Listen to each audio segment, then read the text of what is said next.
Mangwanani akanaka muri yeZimbabwe, mangwanani akanaka kereke yaIshe Jesu Kristu, mativi mana ose enyika yeZimbabwe.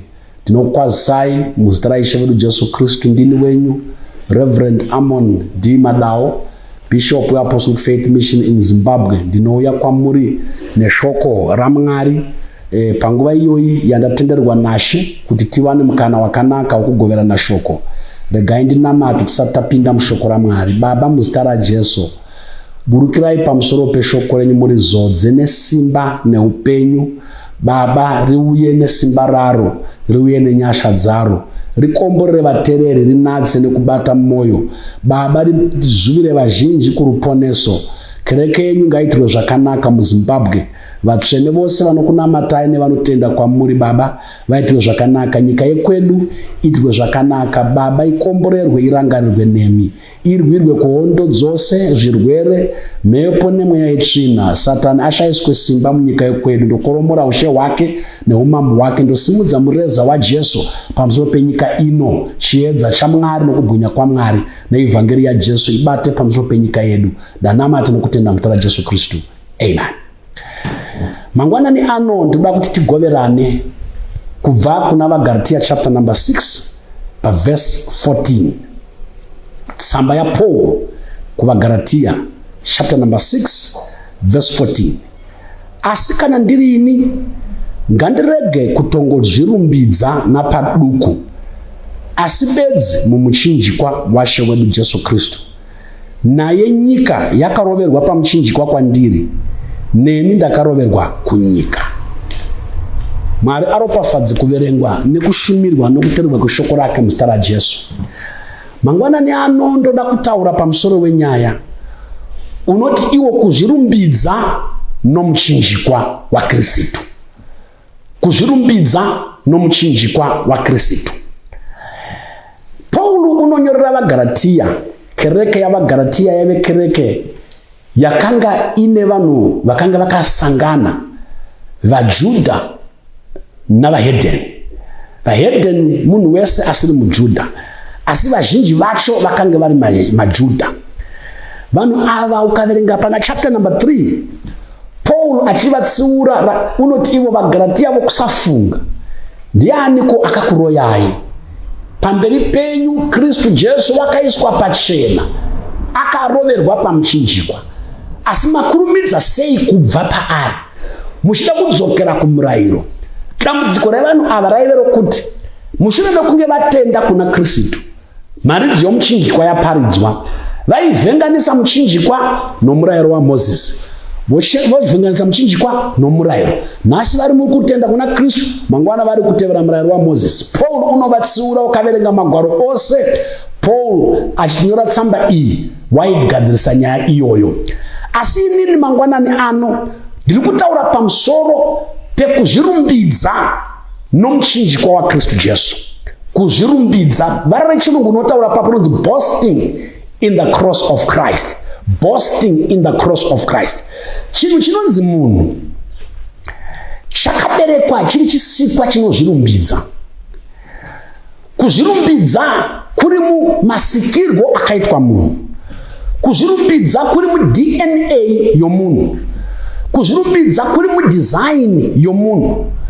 Kuti munhu azvinzwe kuti munhu pakati pavanhu. Zvoita sekunge unofanira kuva nechimwe chinhu chaanozvirumbidza nacho kuti azvinzwe kuti ndiri nhengo, ndiri nginga, ndiri chamakwiza, ndiripo pakati pamwe varume, ndinokwikwidzao, ndiri nhengo inokwikwidza. Unofanira kuwana chimwe chinhu chaanobosta nacho. Vamwe vanozvirumbidza nedzidzo yavainayo, madegree avakaita panyika, macertificate avainawo, kana votanga kutaura zvikoro zvavakadzidza. Unonzwa umwe achiti kana usina kufunda kwatsambe hauna kumbofunda. umwe nomwe une chaanozvikudza nacho. Vamwe vanozvirumbidza nezvinhu zvavainazvo zvavakazviunganidzira. Vamwe vanozvirumbidza nokubudirira kwavakaita mukati meupenyu. Vamwe ndevanozvirumbidza nechinamato, chinamato chaicho kuti inini ndiri nani kudarika nhingi, ndinonamata zvinani kudarika nhingi. Vamwe vanozvirumbidza nemachechi avanopinda kuti yangu chechi yakatanga kare kare, yenyu yakatanga pasi pemuti, yedu chechi yakazodai ikazodini. Vanhu vanowana chavanozvirumbidza nacho. Umwe unozvirumbidza nerudzi rwake, umwe unozvirumbidza nesimba raakapiwa. Vamwe vane masimba ezvigaro, vamwe vane simba remishonga, vamwe vane simba reuroyi rekuromba chairo. Vanozvikudza nazvo vachizvirumbidza nekuromba ikoko. Umwe akangowana mari chete akutozvirumbidza nemari iyoyo yaainayo. Umwe unozvirumbidza nomutupo, ukamunzwa madhuva akuti ini ndinonzi manjenjenje, ganda ravasikana, chishongo. Unoita sekunge isu vamwe hatina mitupo, isu vanhu hatisi vanhu. Ukanzwa museyamwa akuzvikudza achiti ini ndiri muhera, mhofu yomukono, zenda netyaka. Museyamwa kwandinobva inini kana ndabva kunosiyiwa kwakuyamwa vana, kwane vanhu vari kuyamwisa.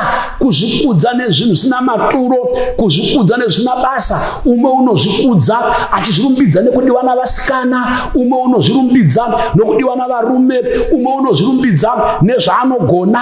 Umwe akava neachievement yaaita panyika pano, unozvikudza nokuzvitutumadza nayo. Asi pavateveri vaKristu Jesu haanoi mashoko atiri kudzidziswa naPauro. Pauro unoti iye Mwari ngaandidzivise kuti ndizvirumbidze pamusoro pechimwe chinhu kunze kwokuzvirumbidza nomuchinjikwa. Murume unonzi Pauro uyu kana dai aida kuzvirumbidza ndiye munhu waigona kuzvirumbidza. Pane imwe nzvimbo kuna vaFilipi chapter 3 kumavhesi okutanga unoti ini ndiri muHebheru wavaHebheru, akadzingiswa pazuva rechi8, munhu werudzi rwaBhenjamini. Imba yaBhenjamini yaive imba yavarwi. VekwaBhenjamini vaizikanwa semagamba, vanhu vaiziva hondo. VekwaBhenjamini vairova pfumo, vairova museve, vairova munondo. VekwaBhenjamini ndo madzimambo okutanga, mambo okutanga Saul wakanga ari wemba yaBhenjamini. Wakanzwa muJudha achiti ndiri wemba yaBhenjamini kana ndiri wemba yakati, watanga kuzvirumbidza. Unoti iye ndiri muFarisi wavaFarise. Murume unonzi Pauro kana aida kuzvirumbidza waive nacho chikonzero chokuzvirumbidza. Unoti ini ndakadzidza patsoka dzaGamarieri. Vamwe vanonzvera magwaro vanoti murume unonzi Pauro uyu wakanga ari graduate yeUniversity yeTarsus. Asi Pauro unoti Mwari unondirambidza kuzvirumbidza pamusoro pechimwe chinhu. Mwari unondirambidza kuzvipembedza nezvimwe zvinhu. Mwari unoti ndinozvirumbidza nomuchinjikwa, ndinofunga pamusoro pomuchinjikwa. Upenyu hwangu hunodominetwa nomuchinjikwa, upenyu hwangu uzere nomuchinjikwa.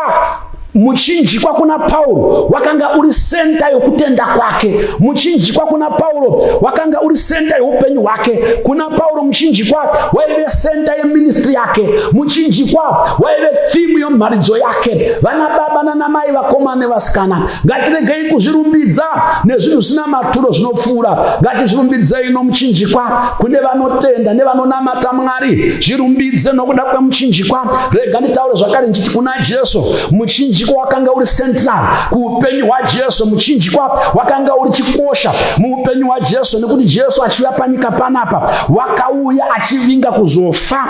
Pamuchinjikwa waiziva chinangwa chekuzvarwa kwake kuti wakazvarirwa kufa pamuchinjikwa. Wakauya panyika achiziva mishini yake kuti uchaenda pamuchinjikwa. Mazuva ano tinotaura kuti vanhu ngavave nemission statement yeupenyu, a personal mission statement. Dai Jesu wainyora personal mission statement yake, wainyora achiti iye to die on the cross for the salvation of mankind, to die on the cross for the sins of mankind. Kuna Mark chapter number 8 verse 31 Bible rinoti wakatanga kuvadzidzisa achiti iye mwanakomana womunhu unofanira kutambudzika nekuda kwezvinhu zvakawanda, agorambwa navakuru navaprista vakuru navanyori, agourayiwa, asi pazuva retatu kumashure kwemazuva matatu uchamukazve. Kuna muna Mark chapter number 9 paverse ya number 12 Jesu unotaura achiti zvakanyorwa pamusoro pomwanakomana womunhu kuti unofanira kutambudzika zvinhu zvakawanda agozvidzwa. Pana verse 30 unoti pana Mark chapter 9 papo mwanakomana womunhu uchapandukirwa kutengeswa mumaoko avanhu agourayiwa asi pazuva retatu uchamuka chete. Kuna John chapter number 12 paverse 27 Jesu unoti for this purpose I came to this hour, ndakasvika panguva ino nekuda kwechikonzero ichochi chekuenda pamuchinjikwa. Jesu unotaura pamusoro pomuchinjikwa seawa yaakavinga panyika, seawa yaakawira panyika. Jesu achidya chidyo chake chokupedzisira navadzidzi vake. Kuna Matthew chapter 26 paverse 27 unoti kana moda kundirangarira mundirangarire pamusoro pechinhu ichi, nekuti bhuku inoti paverse 26 neusiku waakapandukirwa wakatora chingwa akachimedura mushure mekunge achiropafadza akati ichi muviri wangu wakatsemurirwa imi, wakamedurwa imi, torai mudye. Unotora mukombe unouropafadza unoti torai munwe mukombe uyu iropa rangu resungano idzva rinodeurirwa kuregerwa kwezvivi zvevakawanda. Unoti pese pamunorangandirangarira itai chinhu ichi. Zvichireva kuti Jesu uri kuti kana mondirangarira ndirangarirei nokuda kwomuchinjikwa, pese pamandirangarira ndirangarirei nokuda kwopamuchinjikwa. Unobva ati pese pamunoita chinhu ichi muri kuparidza rufu rwangu kusvika ndichidzoka. Saka memorial yaJesu, kurangarirwa kwaJesu, tiri kumurangarira nokuda kwomuchinjikwa. Vana baba nana mai, Jesu unoti ndirangarirei nokuda kwomuchinjikwa. Saka muchinjikwa uri kukosha muupenyu hwomukristu. Muchinjikwa unokosha mukereke, muchinjikwa unokosha mukushumirwa kwebasa kwevhangeri yaJesu. Vhangeri isina muchinjikwa haina simba, vhangeri isina muchinjikwa haina kwainokuendesa. Muchinjikwa, why muchinjikwa uri symbol yamakristu? Why muchinjikwa uri mufananidzo wechikristu? Pese paunoona muchinjikwa unobva waziva kuti apo zvinoreva chikristu. Kune zvinhu zvakawanda zvaigona kushandiswa. Jesu akaberekerwa mudanga, dai saini yechikristu riri danga.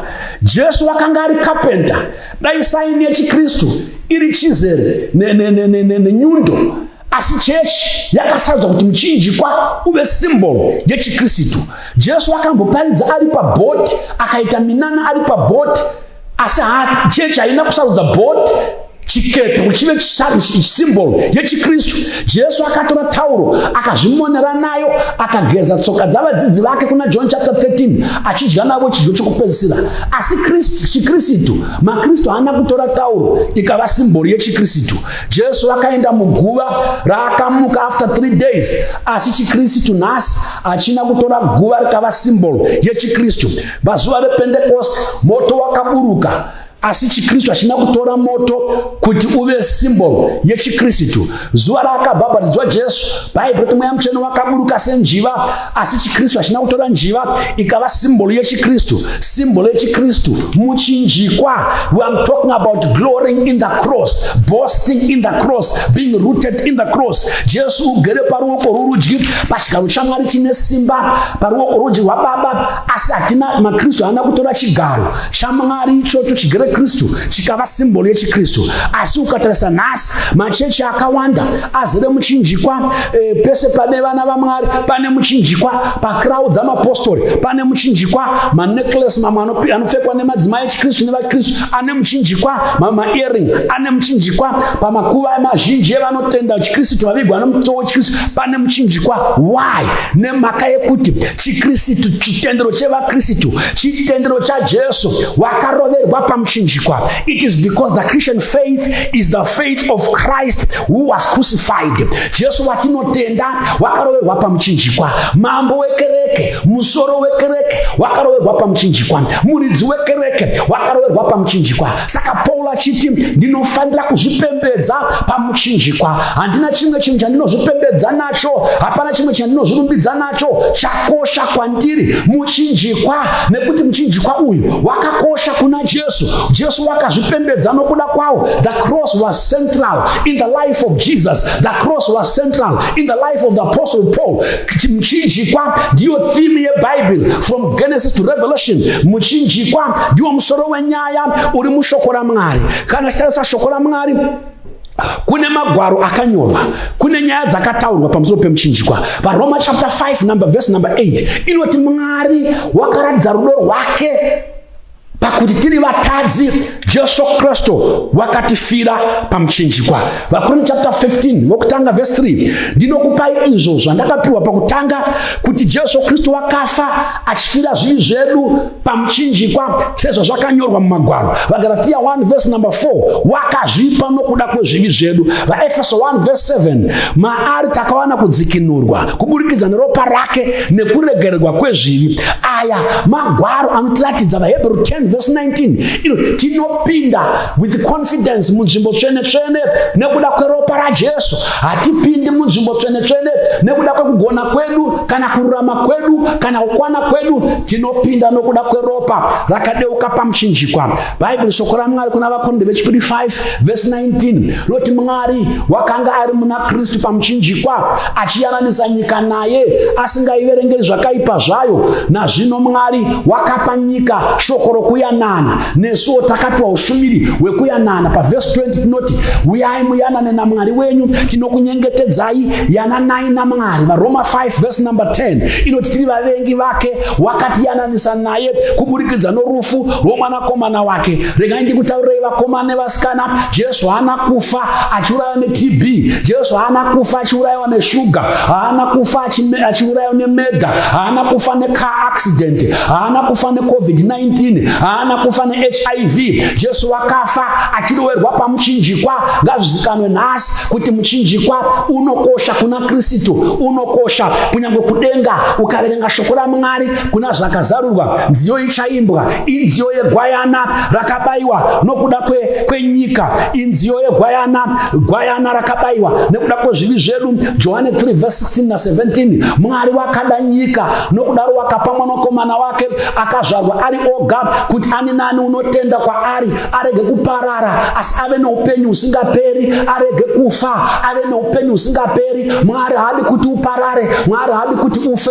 Ndosaka akatuma Jesu kuti akufire pamuchinjikwa, afire zvivi zvako pamuchinjikwa kuti iwe uve noupenyu usingaperi. Verse number 7 inoti Mwari wakaratidza rudo rwake pakutiri. Verse 17 inoti Mwari haana kutuma mwanakomana wake kuzotonga nyika kana kuzokondema nyika, asi kuti nyika iponeswe kuburikidza naye. Muchinjikwa, vana baba namai, is the central truth of the Bible. Muchinjikwa pakafa mwanakomana waMwari akatiwanira ruponeso, akatiwanira dzikinuro, akatiwanira kuregererwa kwezvivi, akatiwanira kuyananiswa naMwari. Ndo paakafira. Vana baba nanamai, Paul unoti handina chimwe chinhu chandinozvipembedza nacho kunze kwokuzvipembedza nomuchinjikwa. Why should we glory on the cross? Why did Paul say we glory only on the cross? Regai nditaure nchiti muchinjikwa, vana baba nanamai, is the only place.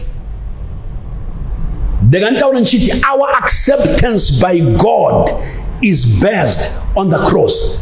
Kugamuchirwa kwako muchinjikwa ndiyo chete nzvimbo yaunoti kana waenda unowana kugamuchirwa naMwari. Hatigamuchirwi naMwari nemhaka yekuti takakwana. Hakuna wakakwana pamberi paMwari. Hatigamuchirwi naMwari nemhaka yekuti takarurama. Hapana wakarurama pamberi paMwari. Haipo imwe nzvimbo, hakuna imwe nzvimbo yaunowana kugamuchirwa naMwari kunze kwepamuchinjikwa. Munhu wakatadza pamberi paMwari akasasvika pakubwinya kwaMwari ndobva atongwa nerufu. Munhu is lost and guilty pamberi paMwari. Munhu mutadzi, unotadza nokufunga, unotadza nomoyo, unotadza namabasa, haana kukwana, irengenya, imvemve pamberi paMwari. Tose tiri marengenya, tose tiri vatadzi pamberi paMwari. Hakuna wakakwana, hakuna wakarurama, hakuna mutsvene. Asi ndepapi panonzi munhu wagamuchirwa naMwari? Ndepapi panonzi munhu wanzvikwa naMwari? Nzvimbo imwe chete yaunoenda ugogamuchirwa naMwari ndepamuchinjikwa. Nzvimbo imwe chete yaunoenda minamato yako yonzwikwa naMwari pamuchinjikwa. As lost as you are, as sinful as you are, as wicked and evil, hazvina basa kuti wakabatei kana kuti wakatadzei kana kuti wakaonei kana ukataurei kana ukadyei, zvisingadiwi naMwari. Kana vauya pamuchinjikwa, Mwari unokugamuchira. Pamuchinjikwa ndiyo nzvimbo inogamuchirwa mwana womunhu. Pamuchinjikwa ndiyo nzvimbo inogamuchirwa mutadzi. Tinopinda munzvimbo tsvene-tsvene neinoyera yaMwari tiri pamuchinjikwa. Presence yaMwari inonzwikwa chete uri pamuchinjikwa. Pamberi paMwari hatina kukwana. We are unfit before God. We are unworthy before God. The only place yatinofita kumira pamberi paMwari ndepamuchinjikwa. Nzvimbo chete yatinokodzera kumira pamberi paMwari. Mwari achititarira nokufara, achitarira netsitsi, achitiona achitinzwa pamuchinjikwa chete. Vose vakamboona presence yaMwari, kuna akambomira. Pana Exodus chapter number 3 verse number 6, Mwari achitaradza kuna Moses pagwenzi. Moses wakadedera, Moses wakawira pasi, akanzi bvisa shangu dzako nekuti nzvimbo yaumire itsvene, hauna kukwana. Ezekiel pana chapter 1 verse 21 verse 28, wakadona akavata nechiso pasi, akavata nedumbu pasi pamberi presence yaMwari, nekuti simba rekumira akanga asina. Daniel paakamira pa presence yaMwari wakapera simba, akapera mweya. Revelation chapter 1 verse 17, John unoti paakandibata, pandakamuona ndakadona sendafa.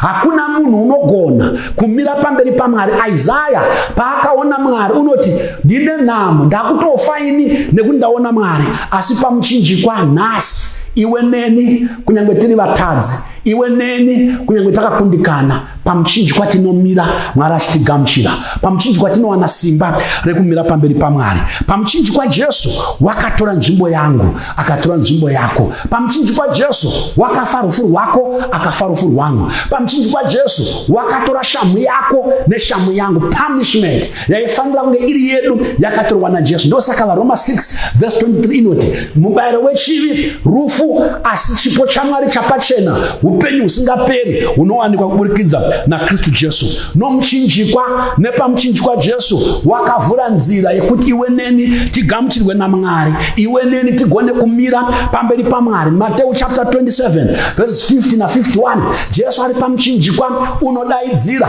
adaidzira. Bhaibheri rinoti veiri raiseparata nzvimbo tsvene nenzvimbo tsvene-tsvene yakanga isingapindwi, yaipindwa nomuprista mukuru kamwe chete pagore. Veiri iroro rakatsimuka kubvira kumusoro kuenda pasi, uvepo hwaMwari ukavhurika. Isusu vatadzi tikatenderwa kuti tipinde munzvimbo tsvene-tsvene.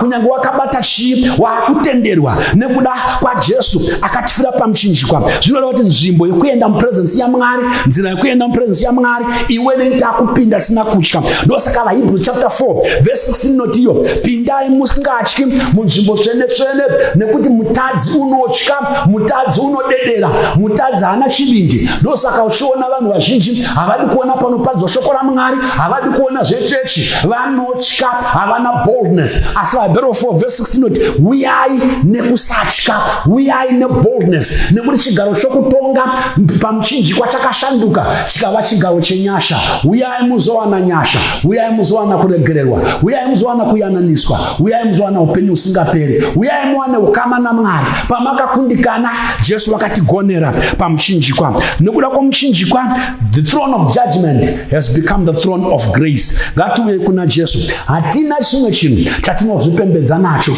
kunze kwomuchinjikwa. Mwana waMwari, muKristu mutendi, mushumiri weevhangeri, rega kuzvipembedza, rega kuzvirumbidza nemakore awagara muchechi, rega kuzvirumbidza nekuimba kwaunoita mukwaya, rega kuzvirumbidza nekusimukirwa nevanhu vachikuomberera kana waparidza, rega kuzvisimudzira uchizvipembedza nematerial blessings, usazvipembedza nemba kana mari kana fashion. Zvipembedze nokuda kwomuchinjikwa, zvirumbidze nokuda kwomuchinjikwa. Chigaro, simba, mbiri, ucelebrity wenyika ino haubetseri chinhu. Tinongogamuchirwa chete naMwari nokuda kwomuchinjikwa. Tinongomira tinzwika naMwari tiri pamuchinjikwa.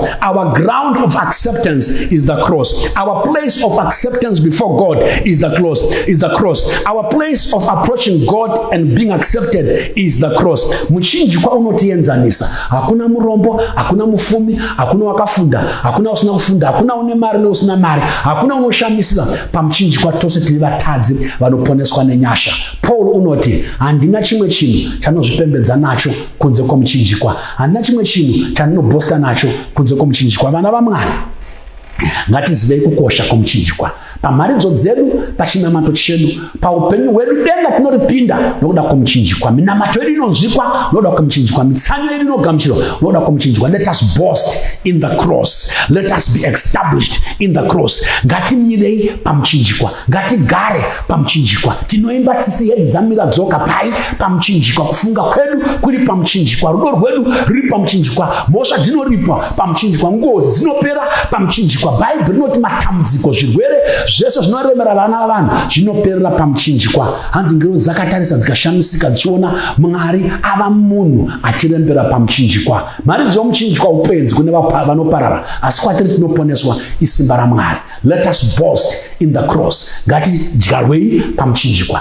ngativakwei pamuchinjikwa, ngativei nemidzi pamuchinjikwa, ngatiimbei muchinjikwa, tiparidze muchinjikwa, tivakwe chikristu chedu tiri pamuchinjikwa. Mwari kuvenga ngaakuzarure nyasha idzi. Uzive kukosha kwamuchinjikwa, uzive kukosha kwebasa rakaitwa naJesu pamuchinjikwa, uzarurirwe kushata nekuipa kwezvivi zvako, uye kuna Jesu pamuchinjikwa uregerwe zvivi. Vana baba nana mai, tinokunyengetedzai nokuzvininipisa kukuru. Tinokukumbirai yanana naMwari pamuchinjikwa. Uya kuna Mwari wako pamuchinjikwa. Hazvinei zvawakabata, hazvinei zvawakaita, uri kuremerwa nemutori wezvivi, hauna rugare pamweya wako, hauna mufaro pamweya wako, hauna zororo. Uya kuna Jesu pamuchinjikwa. Mwari unokupa zororo, Mwari unokupa rugare, Mwari unokupa mufaro pamweya wako. Moyo wako unonyaradzwa pamuchinjikwa. Zvese zvinokuremera zvinobviswa pamuchinjikwa. Tendeuka ugamuchire Jesu, tendeuka uye kuna Mwari wako pamuchinjikwa. Mwari ngaakunzwire tsitsi, Mwari akuitire nyasha. Rega ndikunamatire Baba muzita raJesu.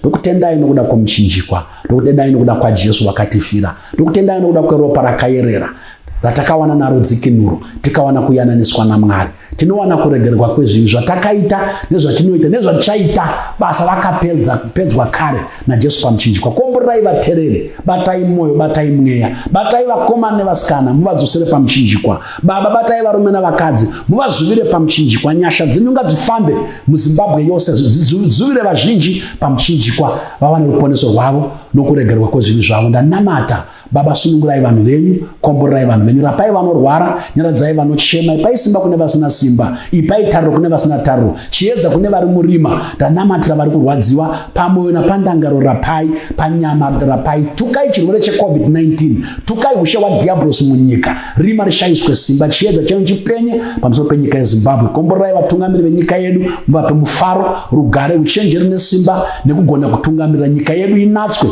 ifumiswe, isumudzirwe, ipenye muAfrica. Ndaropafadza Zimbabwe, ndaropafadza kereke yenyu, ndaropafadza vanhu venyu muzita raJesu Kristu. Amen.